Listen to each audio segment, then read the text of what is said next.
at the hotel. This is The Guy Gordon Show on News Talk 760 WJR. Here's special guest host Kevin Dietz. Prosecutors in St. Louis will not pursue trespassing charges against 9 Black Lives Matter protesters who walked onto the lawn of a gun-wielding couple in June. We all remember the video. Mark McCloskey is seen in the footage standing on his front lawn holding an AR-15 rifle. His wife is seen with a semi-automatic handgun. The video shows the couple exchanging words with protesters, several of whom walk onto the couple's lawn.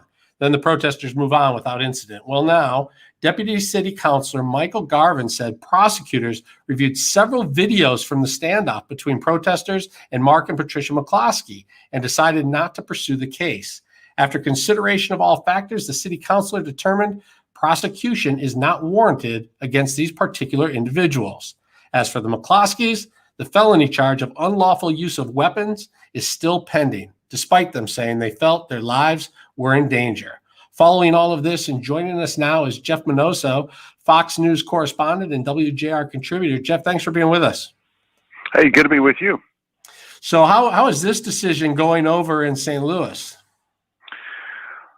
Well, St. Louis, Detroit, anywhere where somebody's got an opinion, and there are opinions, that this is all politics and based on the St. Louis prosecutor, Kim Gardner, and in the battle that she's waged against, either the McCloskeys or others. And she rose to fame over her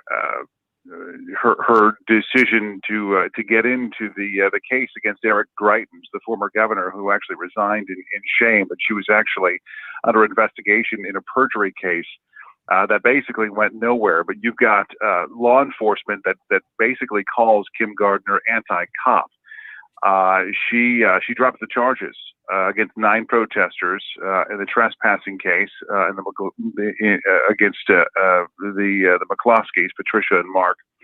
So this is a small little neighborhood within St. Louis. It's a Tony neighborhood, very exclusive, and locked gates, all that. These protesters broke through the metal gates. First house out of the gate with the McCloskeys on their way to Lyda Crusen's home. That's the mayor of St. Louis, and they were protesting her after she came out against defunding police. So these protesters are walking past the McCloskeys' house. They're apparently having dinner, and they see this. They say the protesters were threatening them, and so the rest is history. We see it on video. And so charges against these protesters, they're gone, but the charges against the McCloskeys are sticking. They say they did this out of self-defense. They were fearful of their lives. I'm not sure how the case is going to go, but I can tell you how it ends if there's a prosecution. Governor Parson and the state attorney general are already vowing to take this and basically pardon them if there's a conviction. But they're fighting this in court.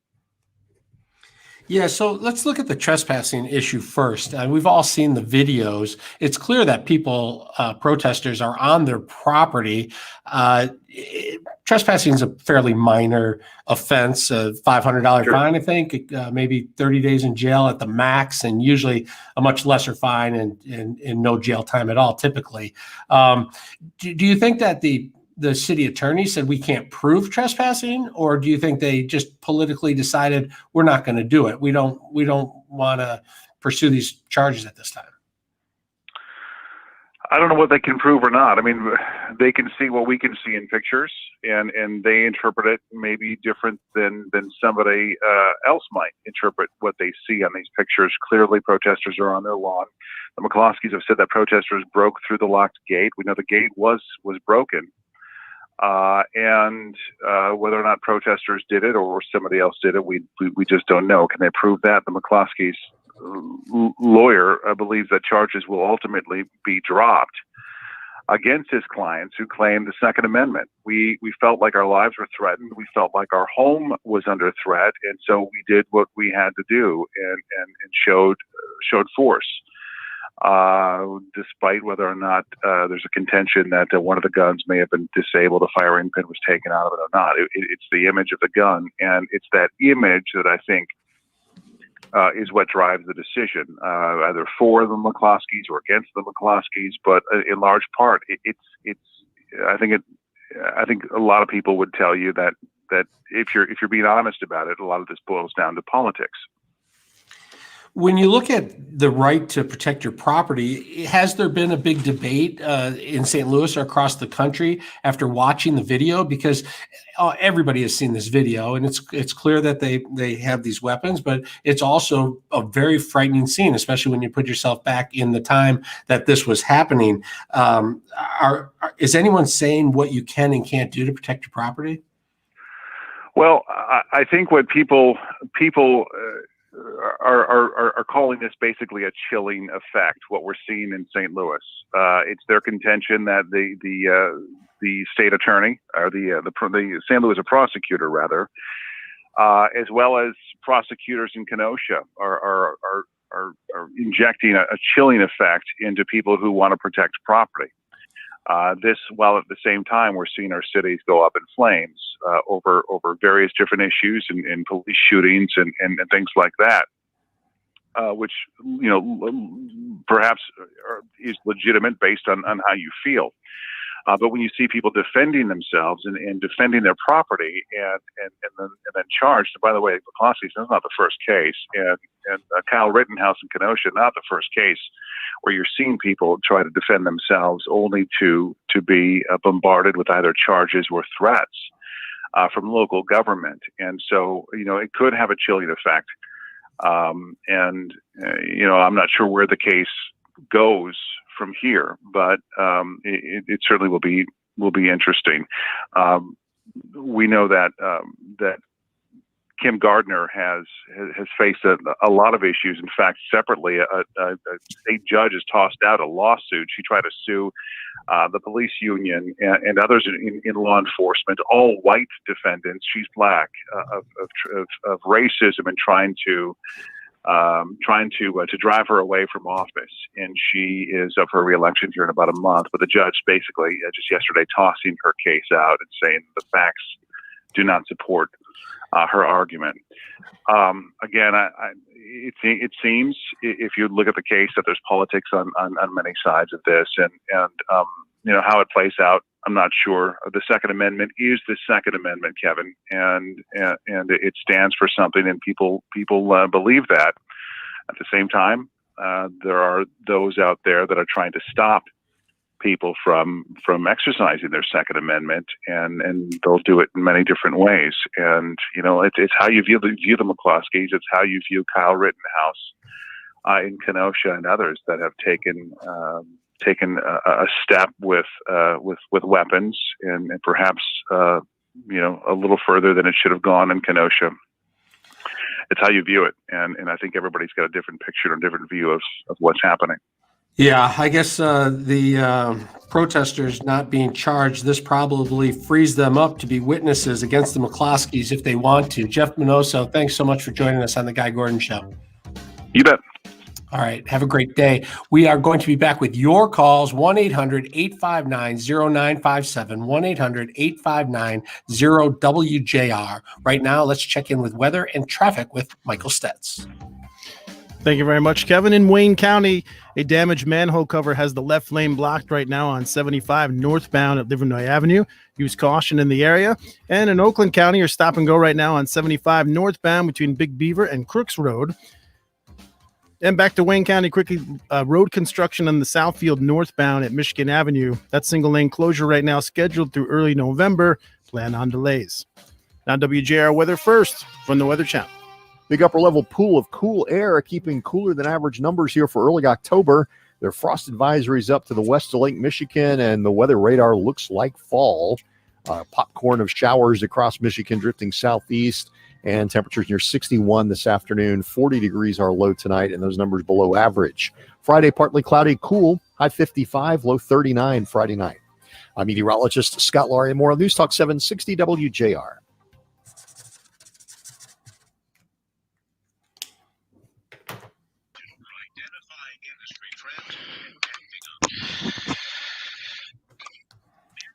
Bill Sheridan, good afternoon. I'm glad you found us here on this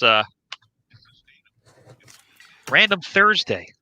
Hey, gotta go welcome our Facebook Live and our friends. Well, I think what happened is we had you for 4 days last week, so we had to do one makeup date this week, and so no one wants to work on a Friday, so we thought he'd come in on a Thursday. Right, that seems fair. I mean, I know you just got off doing the morning show. Yeah, Yesterday? The last Monday, Tuesday, Wednesday. So I slept till like 10:30 today. Ooh, Also, I got Laura texting me and email me. She said, "What are we doing today?" I said, "We're sleeping in today. What are you doing today?" How the tables have turned. Because Laura's usually one who's being bothered by a text message. Well, it's because they're usually happening not at a work hour. Laura and I have both filled in on that morning show slot, and I don't know how Brian and Ann and Paul do it. I mean, there's always that Saturday or that first day that you don't have to wake up at 3 a.m. and it feels like Christmas. Oh yeah.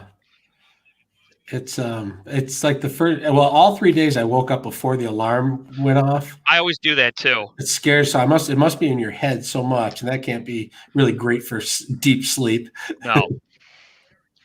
Yeah, I know, because I'm always like, did I miss the alarm? If I go back to sleep, I'm going to fall asleep right as the alarm goes off. It messes with your head. Right. Yeah. I bet it's nice to do the show from home, though. Oh, yeah. That's very nice. I still shave and shower and get dressed. I could see where you could get to the point where you just throw a hat on and grow a beard and take 15 more minutes of sleep. And we get away with it if it wasn't for you meddling video streams. Right.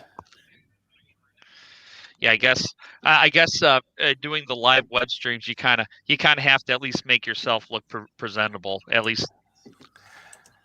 Lots of people don't care really, probably too much. But yeah, they're like, "Oh, Kevin didn't shave. I'm turning this off." My mom would be very disappointed. Yeah, mine would too. She'd be like, "Get a haircut. What are you doing going on camera like that?" All right, here we come.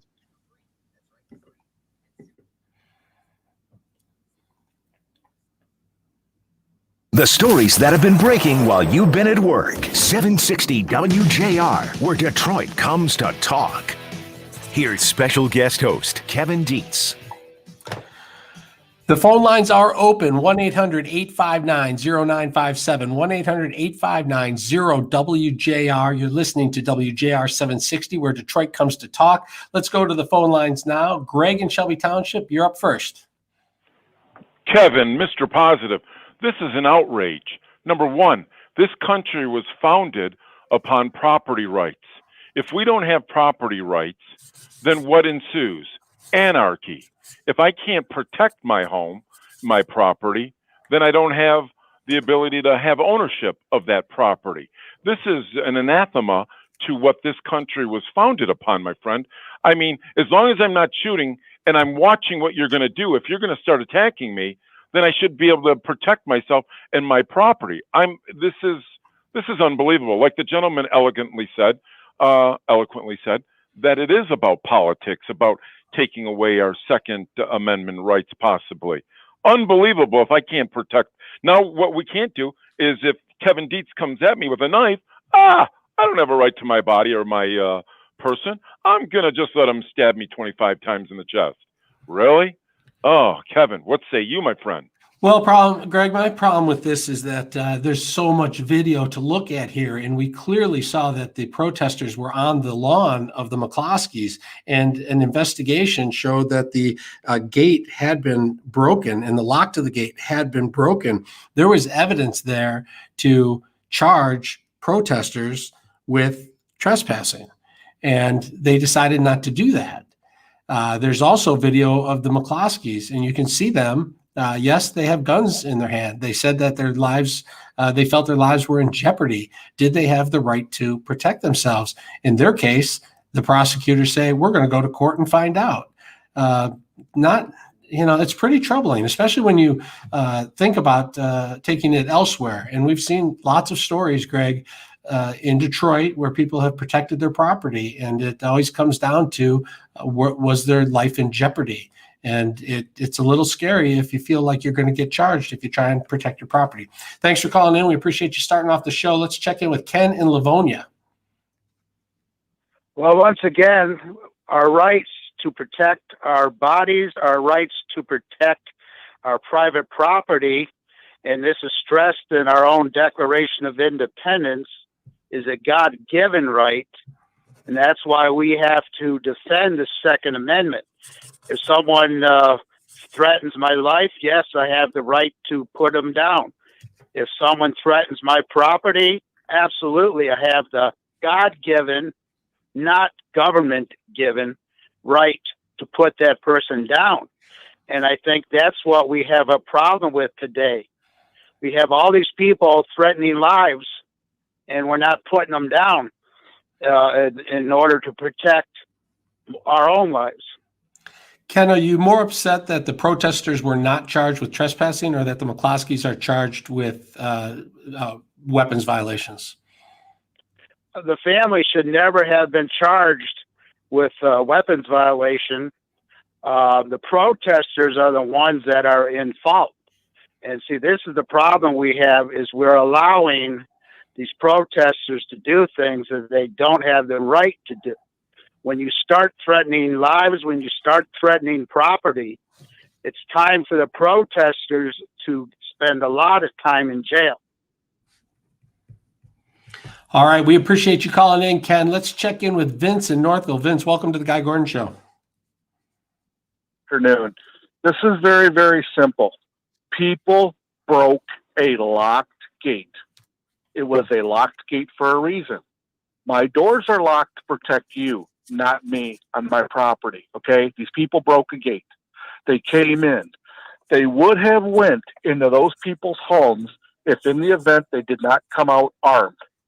It's no different than the truckers that are being ripped out of semis on our nation's highways, and the people going to work being ripped out of the cars and beat senselessly. Okay? It's no different. The only difference was this was somebody's home. They broke a gate. That gate was locked. They broke that gate. They came in. You've got 10, 15, 20 people threatening too. The equalizer was the AR-15 that he was holding on to that day. If he would not have had that weapon, there was no stopping those people from killing him. Period. So, Vince, why do you think they decided not to charge these protesters with trespassing? Were they worried that it would cause more violence in the city from violent protests? Or do you think politically they have decided they're in favor of protests and not with those who are protecting themselves? Well, you got to look at the big picture. Rome is on fire right now. Rome is burning.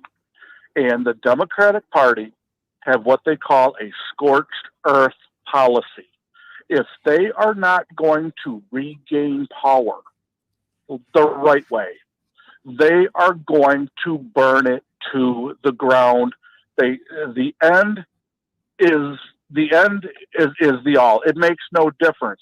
If we're not going to rule, we're burning it all. It's a scorched earth policy. If you look at military history, look at what Germany did when they were falling back to Berlin, when the Russians and the Third Army and Patton was coming in. They destroyed everything because they knew they were losing power. They killed all the livestock. They burnt all the homes. They blew up all the tracks. It's history repeating itself, but on American soil from a different perspective. Okay? All right. It's a scorched earth policy. All right, Vince, I appreciate you calling. I want to check in with Lisa and Adrian. Lisa, welcome to the Guy Gordon Show. Thank you for taking my call. I kind of hesitate several times before I do it because I know what a lot of people think and feel out there, and I have my own thinks and my own feels. But from what I saw, and I think I saw pretty much everything that everybody else saw, and if I'm wrong, please correct me, but if you did not see it, don't correct me. I did not see them break the gate. I seen the gate was open. The gate might have already been broken. It might not have been, but nobody's seen them break the gate.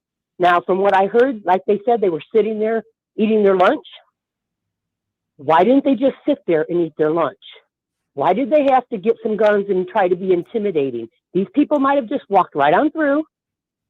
Like Well, they Lisa- were. They had a destination that they were heading to. They should have just, if they wasn't causing them any problems, why did they have to intimidate them with the gun? Did you, Lisa? They were on the property. Are you saying they came on the property because they saw the guns, or the McCloskeys got the guns because they saw them on the property? Well, it might have been either way. I'm saying that I think that they might have been on the property, sir. I'm not saying they weren't. But what I'm saying is they had a destination they were heading to. They weren't heading to their house. They were heading past their house. Why couldn't they just let them walk on through? I think sometimes when you get a gun and you stand out there like you're some badass person, excuse my mouth, it makes things a lot worse when you could have just stood there and watched them. If there was nothing going on, let them walk on through. They had a destination they were going to. I think sometimes when you get a gun and you try to be intimidating, it causes a lot more problems. So you had a gun, big deal. I'm sure they could have provided some guns too. I didn't want to see a bunch of on both sides. I didn't want to see that. And I think sometimes if you could just hold your own and calm down and don't raise a bunch of fuss when it's not necessary, you can cause a lot of undue grief. And I think it caused a lot more problems than it should have. All right, Lisa, we appreciate your opinion. Thanks for calling the show. Let's check in with Ed. We got about a minute, Ed. Thanks for calling the Guy Gordon Show. Yeah, hi, Kevin. Ed from Detroit. I'm CPL older. Regarding the Missouri case, I can't really speak for that, but for Michigan law, you cannot shoot from inside your house or outside your house to defend property. You should call the police and let them handle it. You go out there from inside or outside and shoot, you're going to jail. Number two, if they were outside and they were open carrying or they had a CPL, they could have been standing out there. When they started pointing, now you're in trouble. And what they should have done too was just go back inside like the lady just called and call the police. Now, if they start coming at you with a gun, then if you have a CPL outside, you can shoot to defend yourself. If they had sticks, a knife, you still might be in trouble shooting them because you can only use deadly force to counteract deadly force. You could have went inside your house and called the cops. All right, Ed, thanks. We appreciate it. More of your calls at 3:45. After this break, we have a really wild story out of Westland that you're going to want to hear, and I'm sure you'll want to talk about that as well. But right now, we're going to go to Michael Stetz in traffic and weather.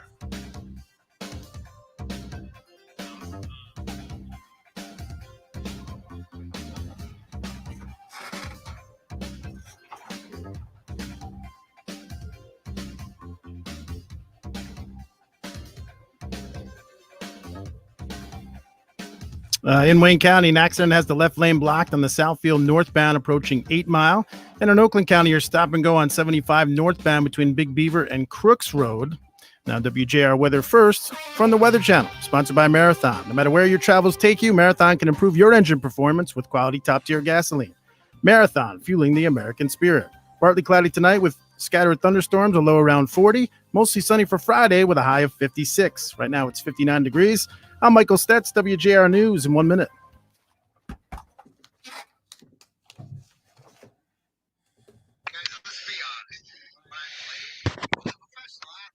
All right, getting some of our Facebook friends trickling in here. All right. Jerry says, good afternoon, team and Facebook gang. Patrick checking in. Thanks for the shout out yesterday, Patrick. We heard you calling in. Bill listening says, I'm not sure, Lisa, what their destination was. It came out they were going to the mayor's house, right? Who lived Yeah, in... they're heading to the mayor's house. Now, they might not have known that at the time, the McCloskeys. Well, it just depends. I mean, on what really happened. We did see on the video what we saw, but we don't know if the McCloskeys saw them bust the gate down and kick it open and said, "Oh no, let's go get our guns," or if they were just walking down the streets and they presented the guns and then they came through a fence that was already broken. That's kind of the point they're looking at. I guess only the prosecutor has all the information. That's always the trouble with these things. We don't really get the complete story, but it makes you wonder if they felt they couldn't win a trespassing case, even though we saw them on the lawn, or if it's just politics. It's not a great look, though. I mean, it's not a great look to charge one and not the other. Yeah, and I agreed with Lisa to a point. I think it wasn't necessary for them to grab their guns and go out on the lawn. But however, I don't know if you can charge them with the crime for that. Well, and how long do you wait before it's appropriate to protect yourself? I mean, right. Things are happening pretty quick these days. Right. And the fact of the matter is, I don't know if they pointed their guns at the protesters, but they didn't fire the guns. We had that case here too at the fast food place. Remember the people were in their car and they got scared when there was a confrontation at a restaurant, and they got their guns out of the car and raised them. Do you remember that or no? No. And that's an Oakland County case, and they charged the two drivers who pulled the gun out of the car with unlawful use of weapons. And it's same scenario, except they were in a car instead of in their house. Yeah. Huh. Interesting.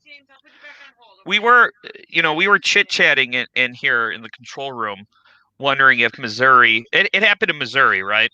Yeah. St. Louis. If Missouri was a, outside of St. Louis. Yeah. If it was a open carry state, and it is, with the caveat is that you can't brandish your weapon in a threatening way. Which, you can't aim it at somebody. Right, which, like Jeff said, if it was a threatening way, that's in the eye of the beholder. Right, and if you've had a crowd of 1,000 people marching down the street, I don't know where you can point the gun other than at your feet, where it's not potentially construed that way. But I think a lot of it goes to the politics of the prosecutor, though. Which way, where are they at? Well, and like Jeff said, that if they are charged, chances are that Governor Parson, no relation, he's a singular, I'm a plural, would pardon them. So yeah, I think as Bill predicted, if they are charged, they'll eventually be dropped, or they'll be pardoned or found not guilty. Yeah, it is interesting though to get some sort of clarification on what you can and can't do to protect yourself. Right. Yeah, I mean, them going out on their lawn could have escalated the situation. However, like I said, just because I think it wasn't the best idea doesn't necessarily mean that it's illegal. Would it be a crime if nobody was walking by and they were just outside polishing their guns or holding on to them, and then somebody happened to jog by or something? I don't know. That's a good question. I mean, they wouldn't be having for protection, but would it be an unlawful use? Do they have to be locked up or in even indoors? I don't know. I'm not sure what the laws are. That's why I didn't go into the law profession. I'm too unsure of myself to say if somebody's guilty or not guilty. I'd be the worst juror. Whoever I heard last, whoever talked last, I'd be like, yeah, that sounded right. Yeah. Oh, yeah. Yeah, that guy's definitely guilty. Well, my client, he makes a good point. Yeah, that's exactly who I would be. Have we heard from Greg and James? Yes, they actually called in. Go ahead, Laura. Yeah, they're both on hold right now. Okay, good. Yeah, so they're ready to go. Okay.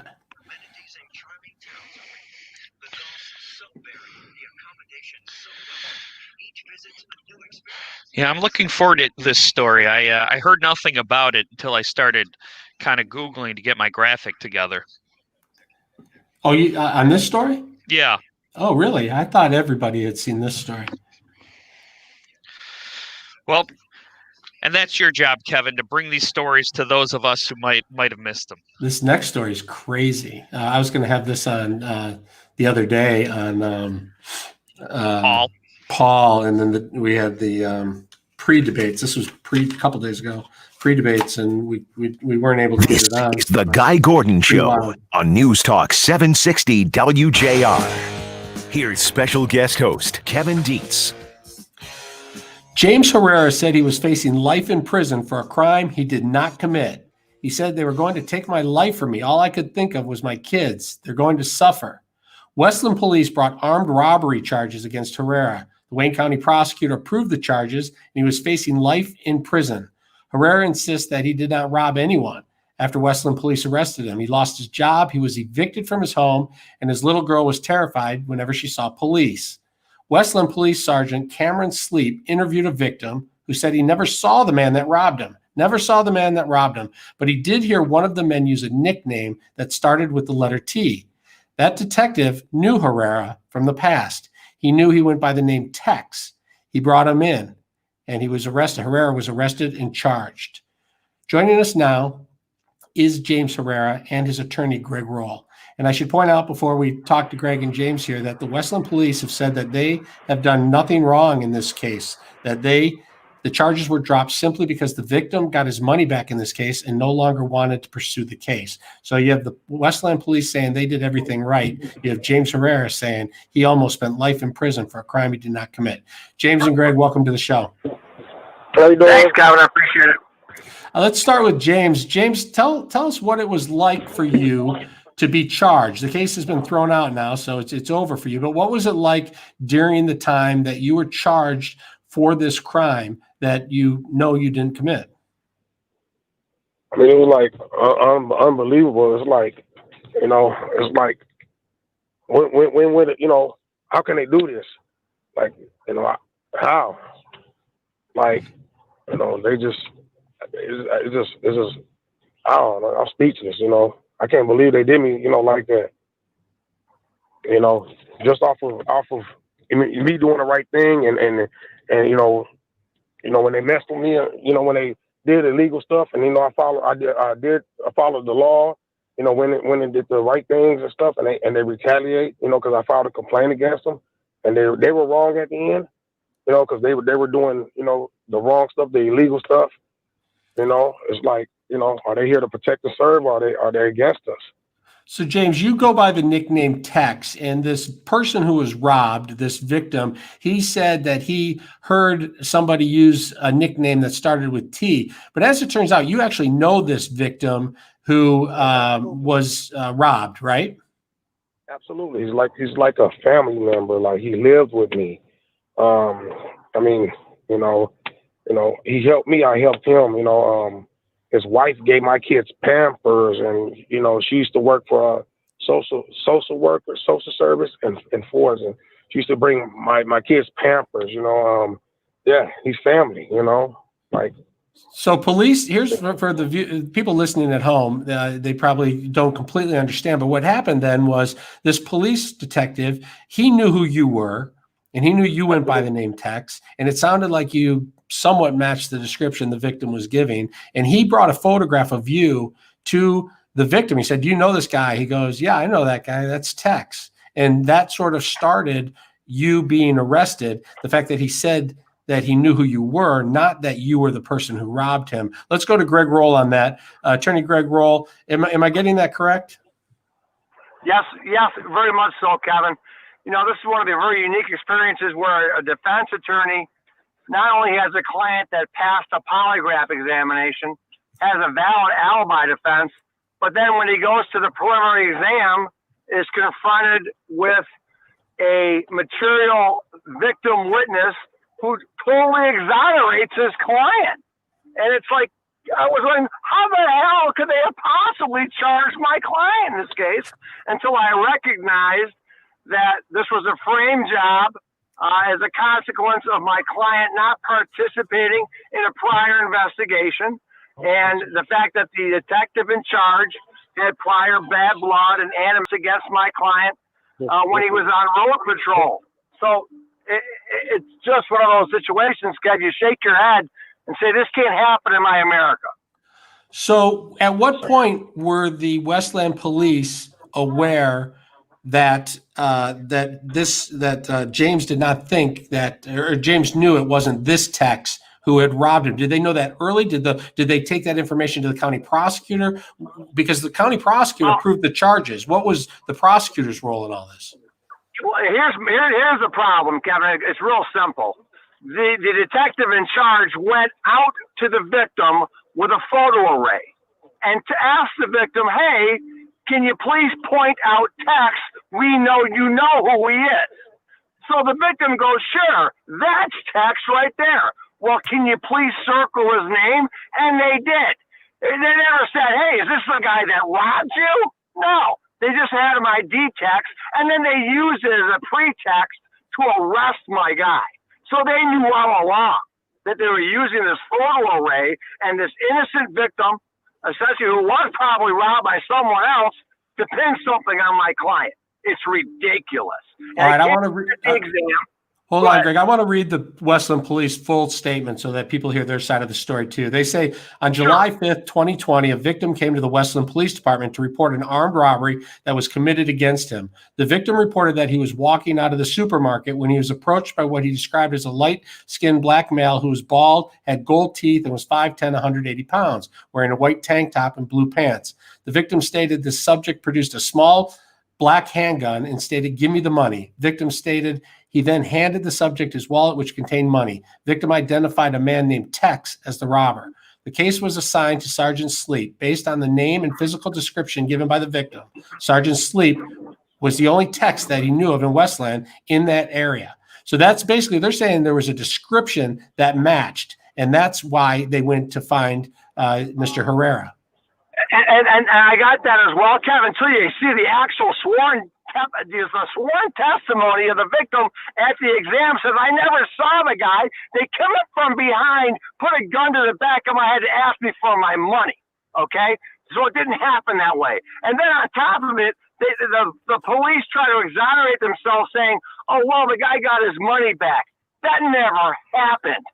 The detective went to get another search warrant and swore under oath that was the truth to the judge, and that's what they're relying on. It never happened. The guy never got his money back and never gave up the case. The judge in circuit court told him it was bogus. What they did was bogus, and he dismissed the case because it was outrageous. That's the bottom line. So who should investigate this? Who should investigate this? How this was investigated? I would hope that the state police would step in and investigate the process. I know for a fact that both NAN and NAACP have scheduled meetings with the chief.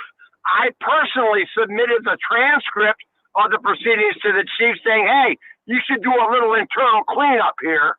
And I sent it to Westland, the attorneys for Westland, so that they would know as well. James Herrera, how are you feeling today now that the case has been dismissed? I'm still like, I'm still scarred. I'm lost for words still. I'm scared. I'm in fear that there's going to be more retaliation. If they could do that, they could do anything. There's no justice. Like there's no justice here. Like they just kept on letting it go on and go on and go on. They bounded me over with it being illegal, but they knowing that I was innocent. So they can do whatever they want, and that's scary. That is scary. All right, Greg Roll and James Herrera, we're going to have both of you guys back on as this continues. This story obviously isn't over. There's much more. Thank you for coming on the show today. Thanks, Kevin. I appreciate your time. Thank you. All right, we're going to take a quick break, and then we're coming back with your calls, 1-800-859-0957, 1-800-859-0WJR. Right now, let's check traffic with Michael Stetz.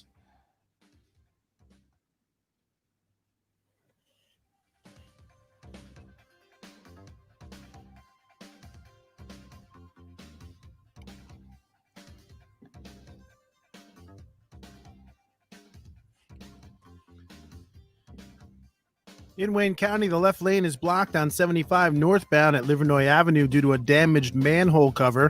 Your stop and go from Dearborn Street, extreme caution advised. In Oakland County, your stop and go on 75 northbound right now between Big Beaver and Crooks Road. Now WJR weather first from the Weather Channel. Big upper level low keeps some gray weather around the forecast here to kick off October. There are frost alerts up west of Lake Michigan tonight and some isolated showers again today. 61 our high this afternoon, 40 degrees tonight. Those numbers below average. Partly cloudy Friday, a high of 55, and tomorrow night, upper 30s. I'm meteorologist Scott Laurie. More on News Talk 760 WJR.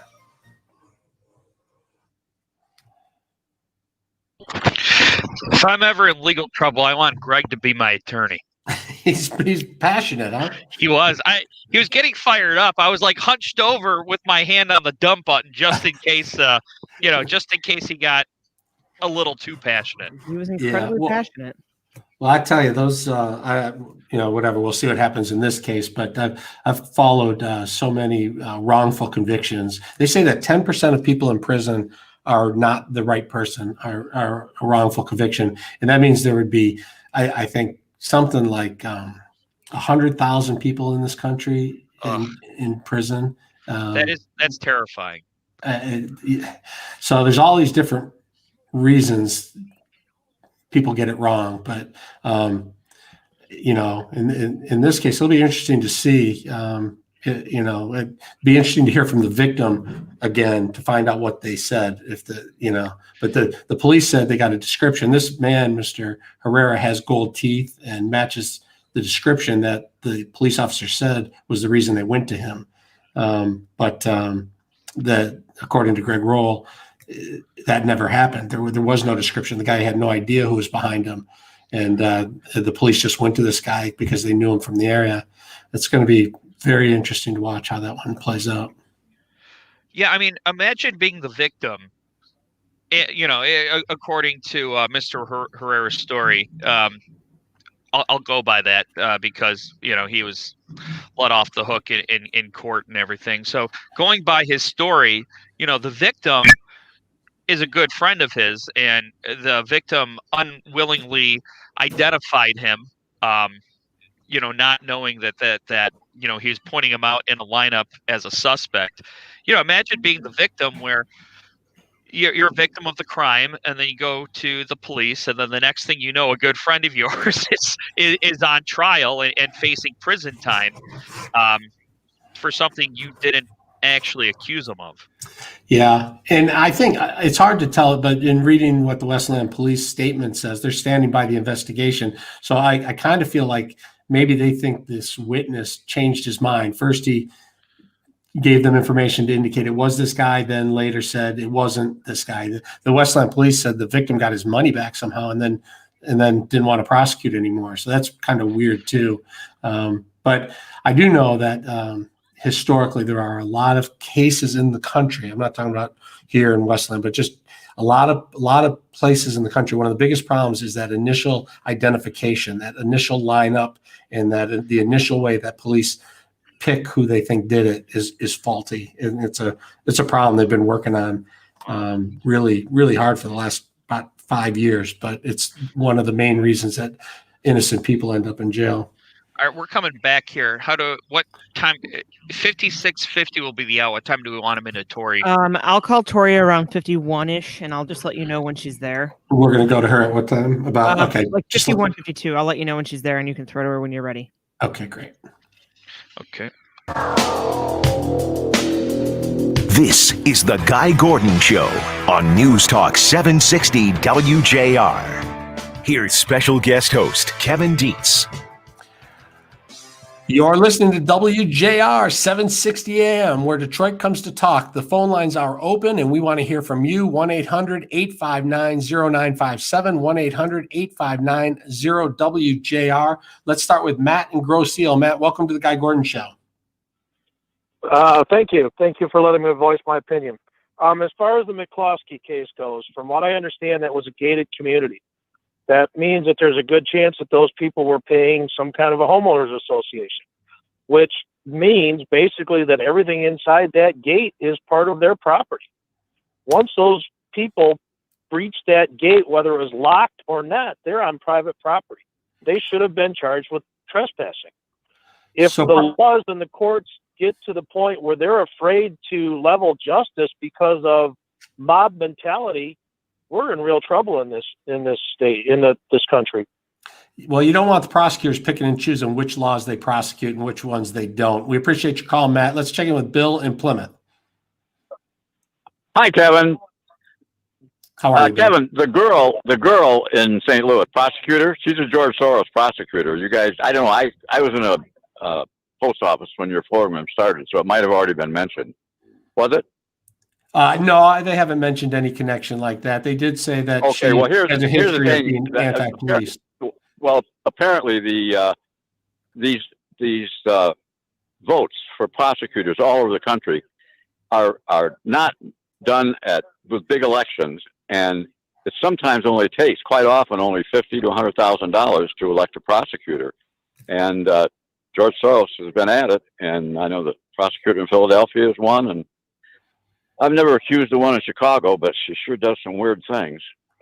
Well, there has been a lot for those who don't know, there has been a lot of talk around the country and even here in Michigan that George Soros has put money behind a lot of local prosecutors' races in hopes of, pushing the law one way or another in local communities. It's something that's been seen. I don't know enough about what's going on in St. Louis to know if that's one of the cases or not. But Bill, I do appreciate your call. Let's check in with Jim in New Baltimore. Hey, Kevin, how are you? I'm doing well. How are you doing today? Pretty good. As a sidebar, I'd echo your last caller's sentiments about the Soros prosecutors. But what I wanted to say was that, a lot of people that are calling in, some may or may not have been in that situation. There is this thing called a point of no return. And when you got a gun in your hand, you are faced with that point always. The problem is you wait to that point. If you wait too long, you could lose your life, because it'd be very easily, those people could have been beaten to death or stabbed to death. These people meant business. When they're telling you, we're going to take your house, we're going to kill you, we're going to kill your dogs, and then when we're done, we're going to sit down and watch TV and eat all your food, you have to take them seriously. But at the same time, nobody wants to kill anybody if they don't have to. But you got to understand, at what point do you make that decision? When it's too late and your family is hurt or dead? I don't think so. That's what that Second Amendment is. I don't need no special license. I don't need no special laws or special rules or special biased selections by a prosecutor or the media or anybody to tell me whether or when I have the right to defend my life and my property. I'm going to do it as I see fit, because that Second Amendment gives me that right. And just the right of being a human being, protecting yourself, gives me that right. And no mob or anybody's going to dictate that to me. All right, Jim, we appreciate you calling. Thank you so much for calling the Guy Gordon Show. Right now, we're going to check in with Tori Petrie from DetroitLions.com to talk a little football. Tori, welcome to the Guy Gordon Show. Hey, how's it going? So I guess we're going to have to stop celebrating this Detroit Lions win against Arizona, that last-second field goal win at some point, and start focusing on this weekend's game against New Orleans. But I don't mind, celebrating just a little bit longer. Yeah, absolutely not. I mean, the team obviously has to turn their focus to New Orleans, but I think it's totally acceptable that fans are still celebrating that win in Arizona. It was the first win for the Lions in 11 months to the day. They finally broke that streak. So I think they and the Lions fans are feeling pretty relieved. All right. So now as we look to this weekend in the New Orleans Saints, another explosive offense going to test our Lions defense. Yeah, absolutely. I mean, the thing to keep an eye on is Michael Thomas. That's obviously the Saints' best wide receiver, one of the best wide receivers in the league. He's been out these first couple games, but he looks like he might be back on Sunday, which presents a challenge for this Lions secondary. He's been back to practice for the Saints, so he could potentially be out there on Sunday. And we'll see who the Lions play in their secondary, because it looks like they could also be getting Desmond Trufant back, who is their big free agency signing at cornerback. So we'll see if they decide to play Desmond Trufant with Jeff Okudah or Amani Oruwariye, or a mixture of all three of those. Yeah, injuries are so important, and last week the defense really stepped up. I think they had 3 interceptions. It was really fun to watch. It makes a big difference. What do you think about the Lions on offense? I was reading a couple things online about Adrian Peterson versus DeAndre Swift, and it looks like Peterson's going to be the guy. Is that a big storyline, do you think, as we look at New Orleans, or is that a week by week thing? I think it's probably a week by week thing. I mean, Adrian Peterson has been playing really well, so really why take the ball away from him if he's playing so well? So we'll see how this shakes out. I definitely think there's still a role for Kerryon Johnson and DeAndre Swift on the team going forward. Who gets the most carries against New Orleans? We'll have to wait and find out, but my philosophy is if it ain't broke, don't fix it. It's working with Adrian Peterson as your running back, so we'll see how that goes as the season moves forward. Yeah, Matt Stafford's so great when he's healthy, and but this year the Lions have been. I mean, it's early in the season, but they've been struggling in the red zone a little bit. What can they do there to change that, to get into the end zone?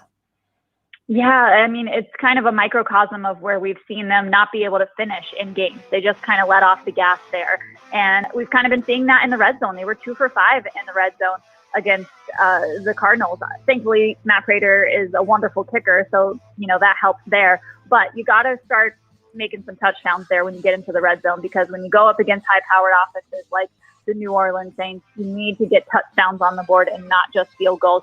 So we need to see them target some of their big guys in the red zone. They got Kenny Golladay back, T.J. Hawkinson, guys like that. I think are going to be key in the red zone this week. Yeah, Matt Prater is the bomb, but you don't want him to be your high point scorer. And I should just point out that punter Jack Fox was player of the month for special teams. That's pretty cool. Tori, thanks for checking in with us on the Guy Gordon Show. Enjoy the game this weekend. Thanks so much. All right, we're going to check in now with Michael Stetz in traffic.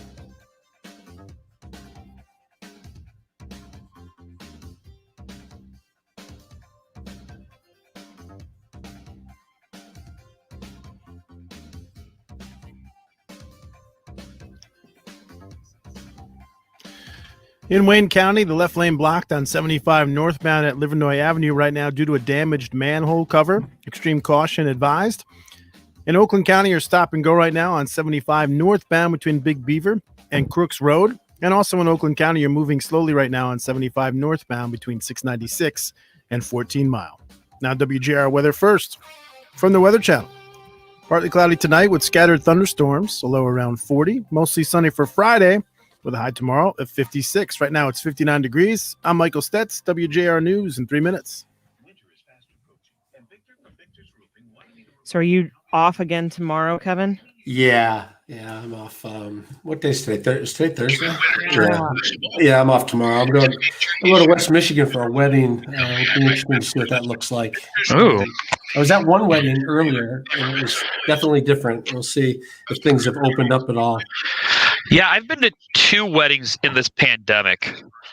The first one was back in June, and not a soul was wearing a mask in the church. So that made me a little nervous, but turned out okay. And then my brother-in-law got married, and they had their reception outside. So, yeah, the first one I went to, everyone was really good about masks in the church, and everything felt very safe and distanced and all that. And then at the outdoor party after, people were in masks and sort of social distancing, and then all of a sudden the music started and dancing started and drinks started, and it was all social distancing was over. I mean, I feel more comfortable with that in an outdoor setting than an indoor setting, but still. Yeah, this is going to be an outdoor. So this was supposed to be a destination wedding in Virginia, and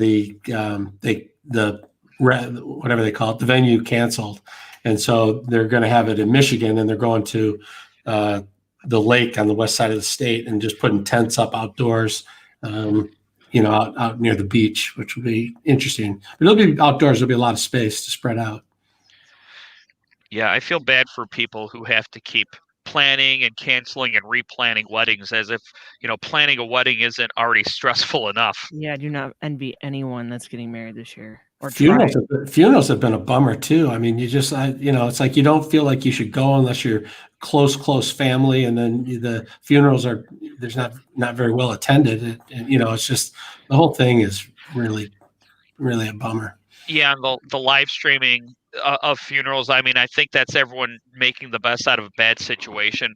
But yeah, you're right. I mean, one of the things that helps the grieving process, if you lose a loved one, is, a lot of people showing up to the funeral and just kind of, sharing good memories and stuff. And you really do lose that in these circumstances. Yeah, I was at a funeral, and they made the family wear a mask while they gave the eulogy, and so it was muffled, and it was really a bummer. I was able to go back online, and it was really clear online. I was able to hear it, but it's just, the whole thing's Well, and then imagine being the people who work at the funeral home having to have that awkward conversation with, grieving widows, widowers, or the friends and the loved ones saying, "So sorry for your loss. Just make sure you wear this mask, when you're inside."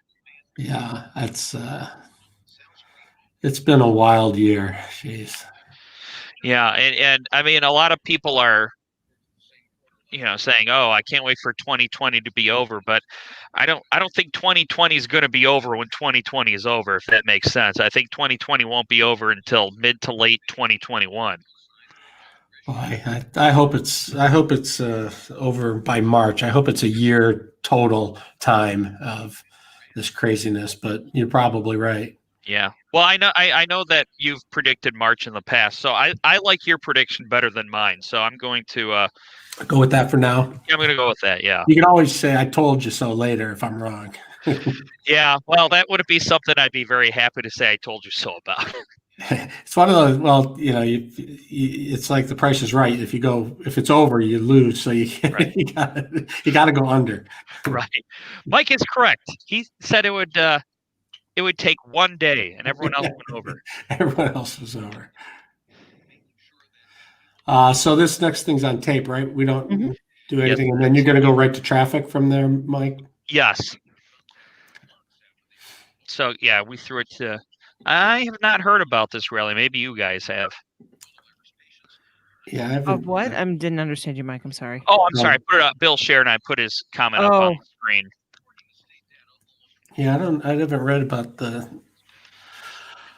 when is there not a rally? I know. I was going to say, I can't keep the rally straight. Yeah. Nursing homes. So schools have passed nursing homes now as the hotspot for new COVID cases for the first time. I mean, that makes sense, especially if kids are asymptomatic. Yeah. They can still be carriers. Well, they're getting tested, though. So, Yeah. I mean, so there's probably twice as many as they're actually reporting on campus, probably. Yeah. I don't know what makes you say that, Patrick, but thank you. Kevin, you and I were just talking about this a few minutes ago. You can be a lawyer, Mike, but I'm not sure I'm going to hire you if I get in trouble. I wouldn't hire me if you got in trouble. I'd be one of those lawyers who I'm just the guy who delegates it to other people for a finder's fee. Go for the finder's fee. I like that. Yeah. Referral. We'll just put you on a billboard up there. Right. Like this over. There's that billboard at Woodward and 8 Mile facing south, where it's like a battle royale for which lawyer is gonna have that big billboard. It was Jemana K. Roos for a while. Oh, I thought it was still her. No, Mike. I think Mike Morris has it. Well, you actually, Laura, you might be right because you live over there and you go by that more. So last I saw was Mike Morris, but the one Woodward and 8 Mile. It's like a huge one, yeah. I think it is Mike Morris. Now that you say that, now that I think it's more of like a tall, skinny one, right? Yeah, right. Yeah. Last I looked, I'll let you know and get back to you tomorrow. Mike P also wins. Will that fit on a billboard? Mike P sometimes wins. Mike P will find someone to win for you. Mike P will call Mike Morris, and Mike Morris will pay him a finder's fee. Yeah, I think the Bernsteins were up there for a while, but I feel like the Bernsteins, they're like the elder statesmen. They don't really need to be on that battlefield anymore. I feel like Bill Bonds' picture was there one time for something a long time ago. Probably. Maybe when he switched from 7 to 2 or something. Yeah. That's got to be prime. That's got to be prime real estate. I'm always like, oh, whoever's up there. I want to say maybe Jeff Glover and Associates was up there, but maybe that's just because his billboards are all over the place. I think that was more at 9 Mile. That could be. There's another real estate. It's not Jeff Glover, but there is a real estate one there. Oh, Mark Z. Is it Mark Z? Yeah. That doesn't sound familiar. He's out there. Maybe Jim Schaefer? Could be. Free Press? Trying to sell it. Maybe I got the name wrong. Maybe. Side hustle. Yep. I don't know. All right, here we come. Clearly pay attention. Well, it's okay. You're focusing on the road. This is The Guy Gordon Show on News Talk 760 WJR. Here's special guest host Kevin Dietz.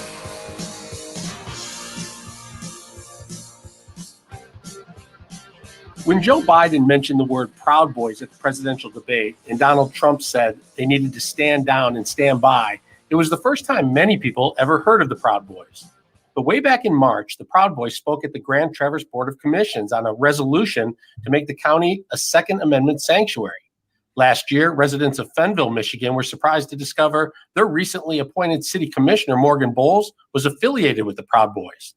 In Kalamazoo, a demonstration in August by the Proud Boys turned violent when they confronted counter-demonstrators. Recently in Antrim County, members of the Proud Boys volunteered at political events.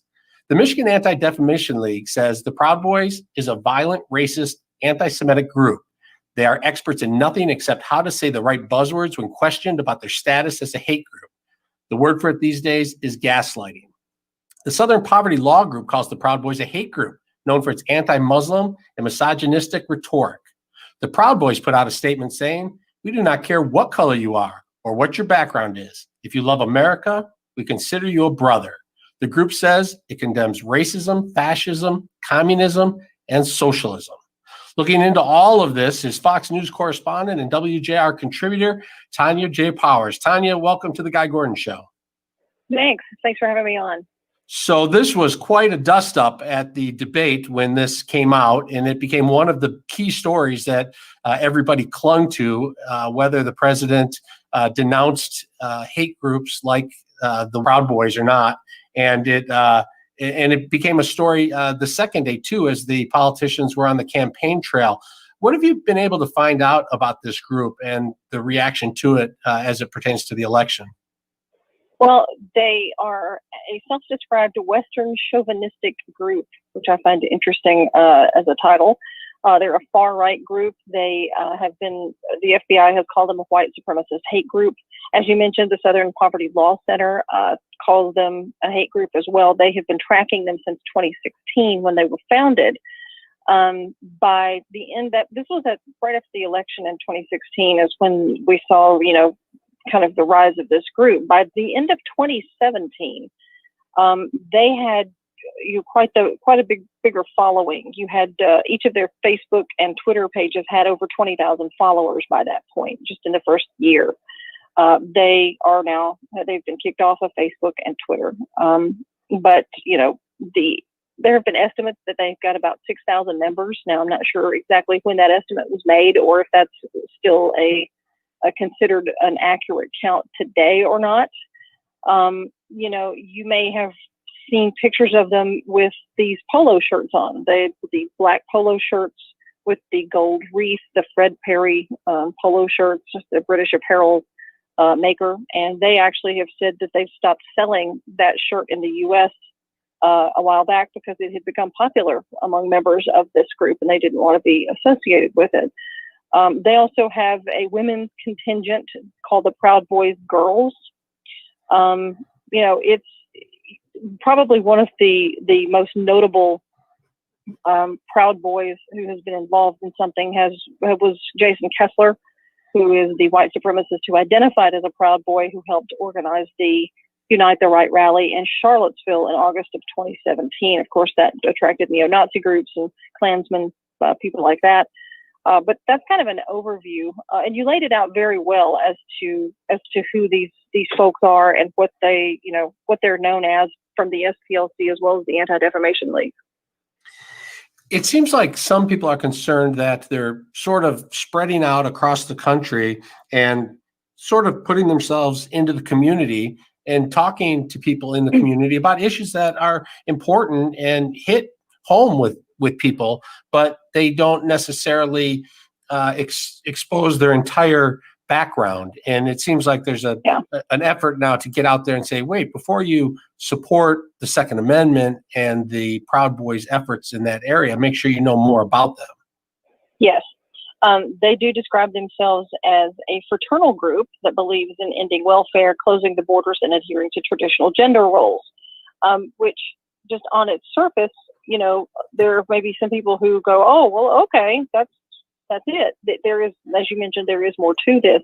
They were started as a small kind of informal group.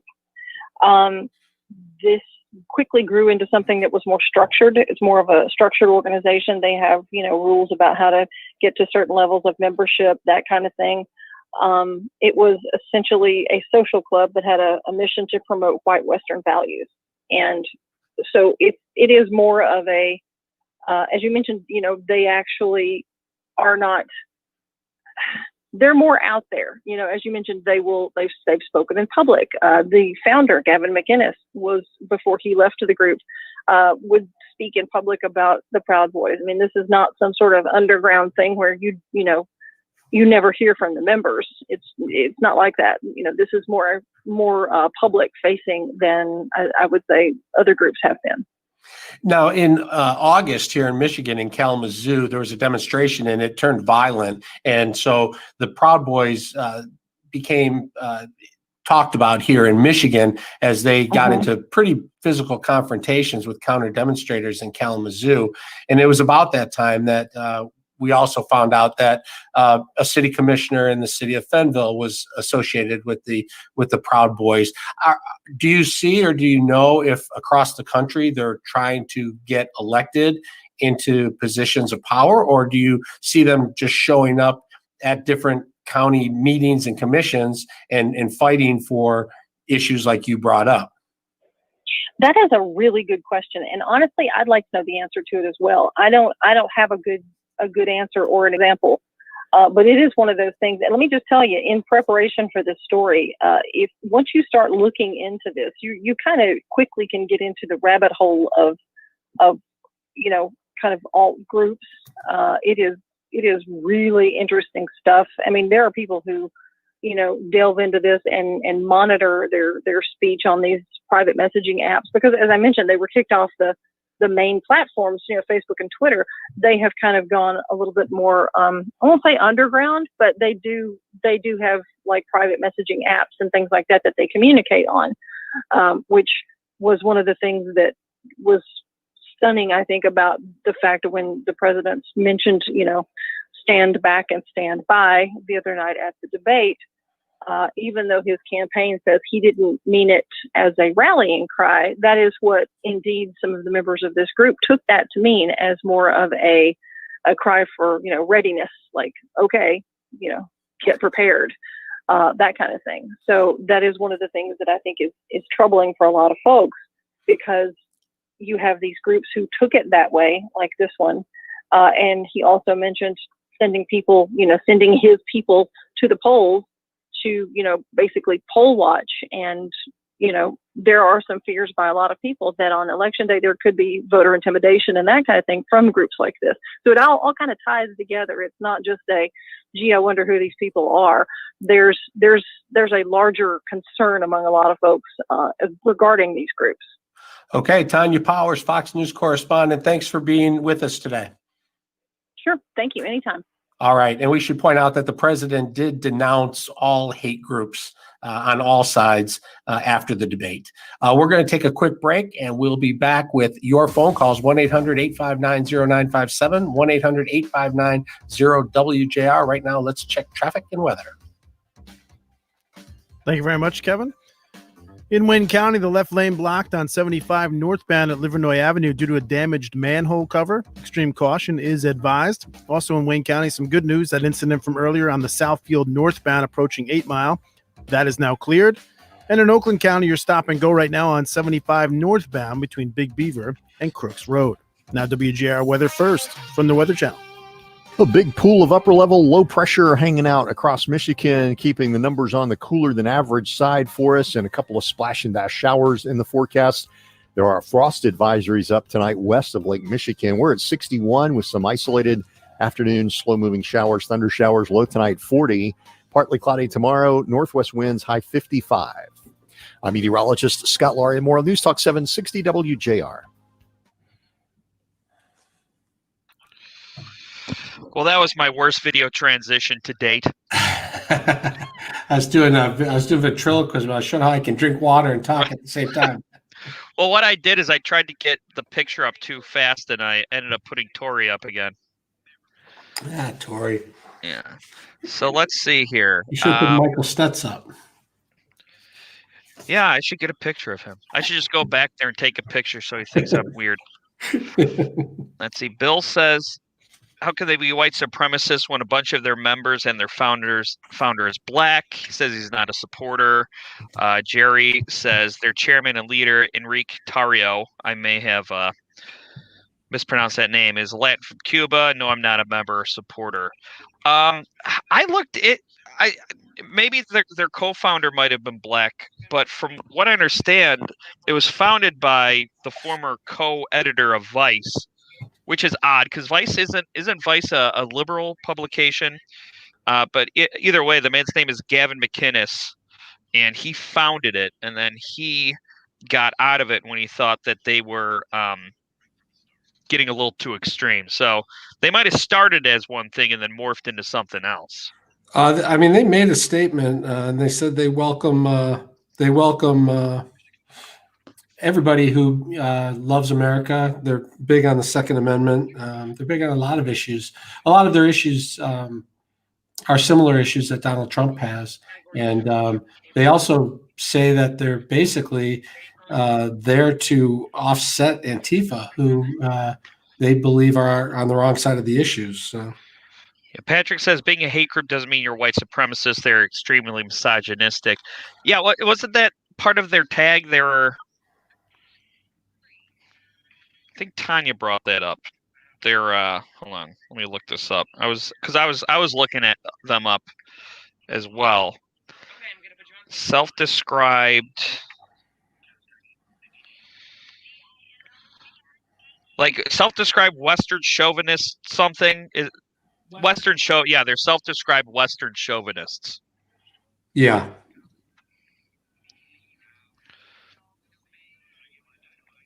Whatever that means.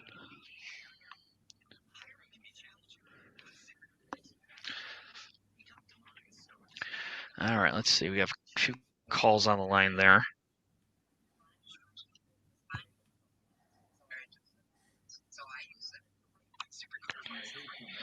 All right, here we come back in 10. All right, we got any callers? What's that? Yeah. Yep. Got some callers? Good. Got 3, yes. Okay. This is The Guy Gordon Show on News Talk 760 WJR. Here's special guest host Kevin Dietz. It's 4:17 and the lines are open. The number to call 1-800-859-0957, 1-800-859-0WJR. You're listening to WJR AM 760 where Detroit comes to talk. Right now, let's go to Jim in New Baltimore. Jim, thanks for being on the Guy Gordon Show. George from Detroit. Let's go to him. Oh, I'm sorry. George in Detroit. George, welcome to the show. Hi, thanks, Kevin. President Trump, now it's, after the debate or whatever, he has renounced by name white supremacists, KKK, neo-Nazis, white nationalists several times, all right? He actually did that when Christopher Wallace, when he was a moderator at another debate. So Chris Wallace knows that, all right? Everybody knows that. If you got all kinds, and he's done it several times, so they're acting like, oh, this is a new thing. Oh, he didn't renounce it the way he was. Same with David Duke. He renounced David Duke several times. He was, with the Reform Party, President Trump was at one time. That was Ross Perot's organization. And when David Duke joined, he left and renounced David Duke. They keep saying, oh, he's never apologized. He apologized several times over the, Bush tape, the Billy Bush tape or whatever. So if you've looked up the Proud Boys, you can talk all this stuff. I guess I'd be considered alt-right or far-right. See, this is such crap because the Democrats have moved so far left that almost anybody that isn't a communist or a Marxist is an alt-right.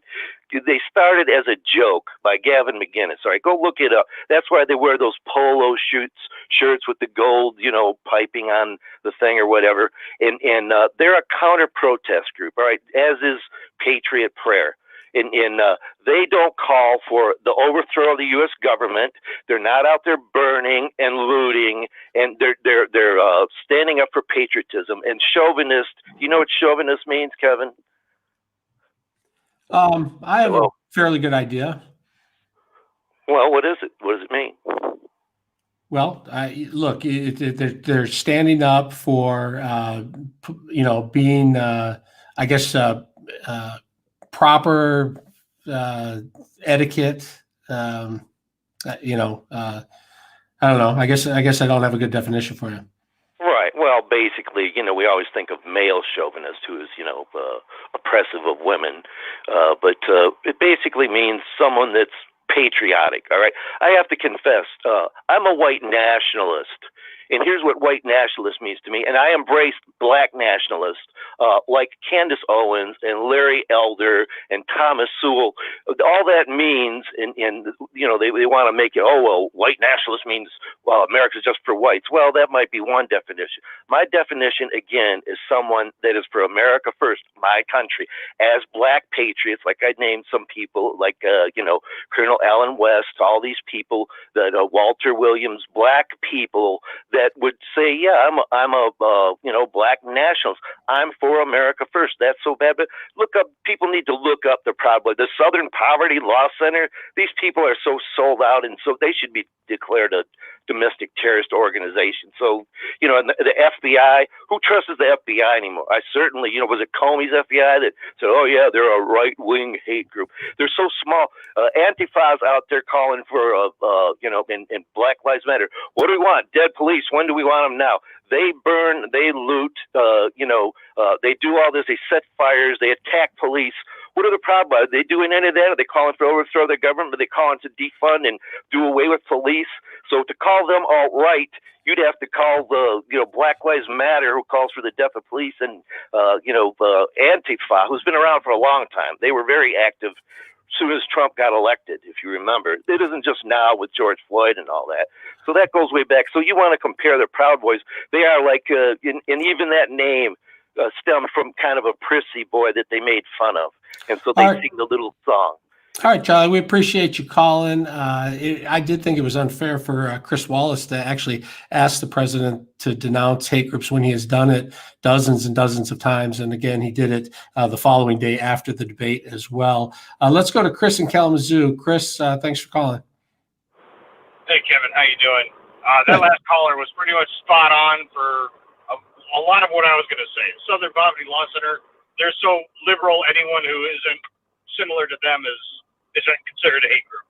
I was downtown Kalamazoo when the Proud Boys came through. I just went for a jog, and I've noticed a lot of the counter protesters, the Antifa, the Black Lives Matter, what they would do is they would run up, sucker punch, and then run away right when they were trying to defend themselves. So they're saying, oh, Proud Boys are starting all these fights. It's on video, and all the little commie left liberals went spastic when the Kalamazoo Department of Public Safety wouldn't prosecute any of the Proud Boys because they had videos showing they were defending themselves. These little commie leftists would run up, sucker punch, run away, and then play victim. It's gotten old. It's just, I think a lot of Americans are getting fed up with it. Oh, well, you're a hate group if you don't believe what I believe. Okay, Yeah. call me a hate group. I don't care. I'm proud of this country. I'm a combat veteran. I went to Iraq 3 times. I'll wear the American flag. Somebody wants to call me a racist for that? By all means, but guess what? You ain't paying my bills. You ain't feeding my kids. I don't care. All right, Chris, thanks for calling. We appreciate it. By the way, the definition of chauvinist by the dictionary is militant devotion and glorification to one's country, fanatical patriotism, or prejudiced belief in the superiority of one's own gender, group, or kind. At least that's what the dictionary says. Let's move on to Dina in Fraser. Dina, thanks for calling the Guy Gordon Show. Hey, it's just Dean. How you doing? Hi. Good. Thanks for calling. Hey, again, the last 2 callers were kind of, a little bit in the same direction they're going. But, I didn't notice it live. I did watch the debate, but the next day on the radio, they were playing this over and over again. And Chris Wallace actually asks him, do you denounce these white supremacist groups that are adding to the violence in these cities. And I right there was kind of like Trump. He was like, what are you talking about? Which, give me a name, because they're all the left. It's the Antifa. It's the Black Lives Matter. He didn't know who to denounce at the moment. He was thinking of which white supremacist groups are adding to the violence. You don't see them out there. As they're talking about this Kyle kid, he wasn't a vigilante. He was out there, protecting some car thing where he shouldn't have been, but he actually shot, a couple white people who were protesting or started beating on him. There's no groups out there, white supremacist groups, in any of this violence in these cities that I know of. And that's what Trump just got was who you want me to denounce? Give me a name.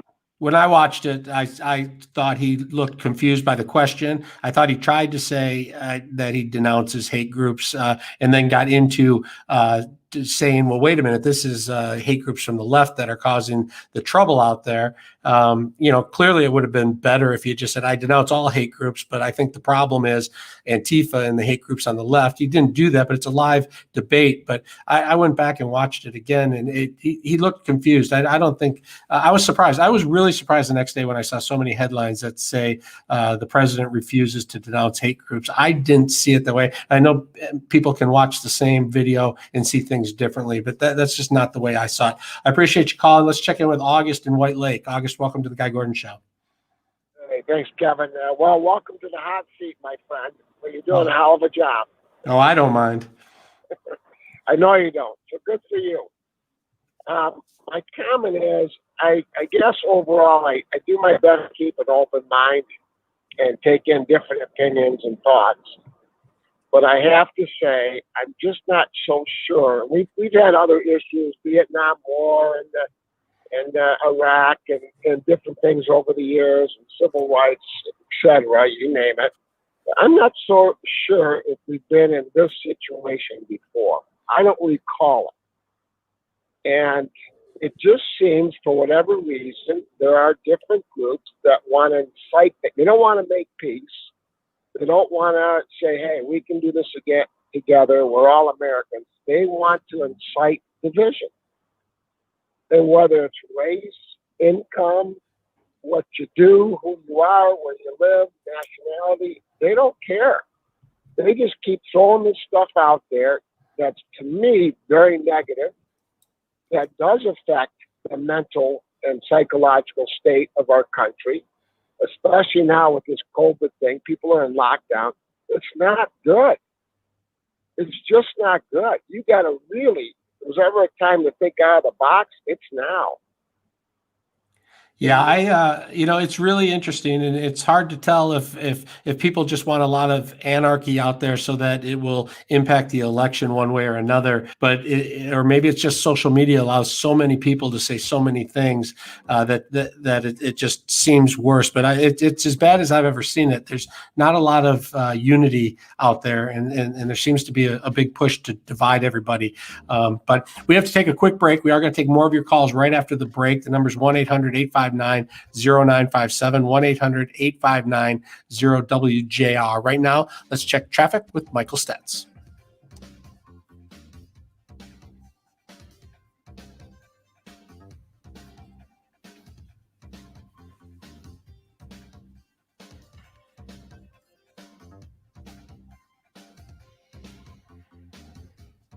In Wayne County, the left lane blocked on 75 northbound at Livernois Avenue due to a damaged manhole cover. Extreme caution is advised. In Oakland County, your stop and go on 75 northbound between Big Beaver and Crooks Road. And in Livingston County, an accident on 23 northbound after Silver Lake Road that has you stop and go from 8 Mile. Now WJR weather first. From the Weather Channel, partly cloudy tonight with scattered thunderstorms, a low around 40. Mostly sunny for Friday with a high tomorrow of 56. Right now it's 59 degrees. I'm Michael Stetz, WJR News in 1 minute.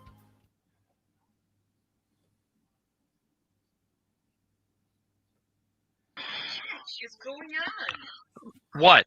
Everyone's dropping. It's weird.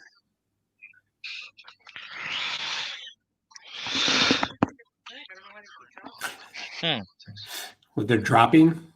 Yeah, people are calling, and then as soon as we put them on hold, they're dropping. Mark, thanks for checking in. Great show. Love George from Detroit's Passion. So he did shed a little bit of light, because when I was looking up the guy who founded the Proud Boys, it was a former editor of Vice, which confused me because I was always under the impression Vice was pretty far left. And so he said it was started as a joke, and then it kind of got, I don't want to say hijacked, but it turned out to not be a joke. People started taking the message seriously, and then that's when he got out, from what I can gather from my quick Google search and George filling in the gaps. Yeah. Well, I mean, we're just finding out about the Proud Boys now. We'll find out more about them.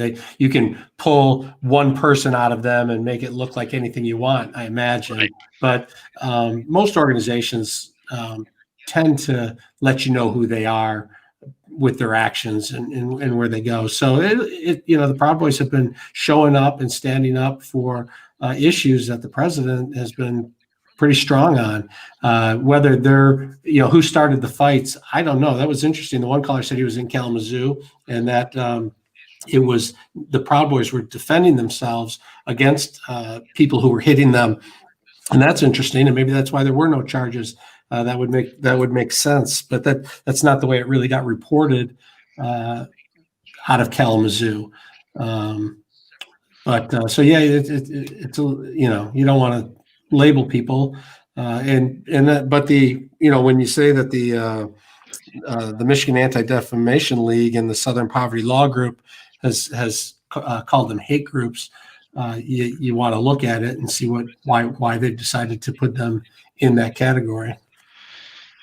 Right, and obviously what Chris said was anecdotal, and he might be right, and he himself might have just seen, came in late or only seen a part of it. That's a big problem with a lot of these, a lot of these stories with police dash cam video or body video, is that you don't know what happened before you started watching.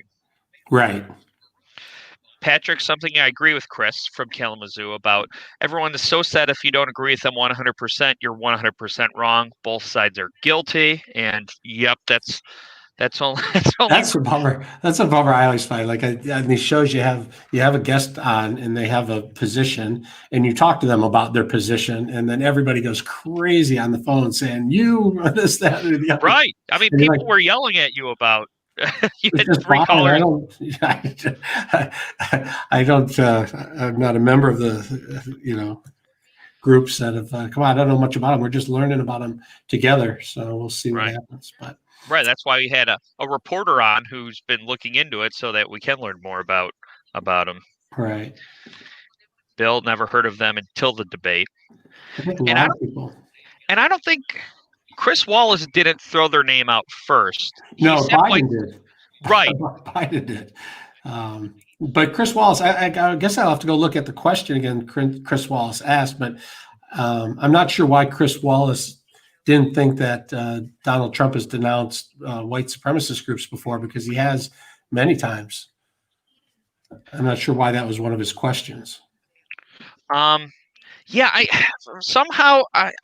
think I remember it happening organically, where I'd have to look at the transcript.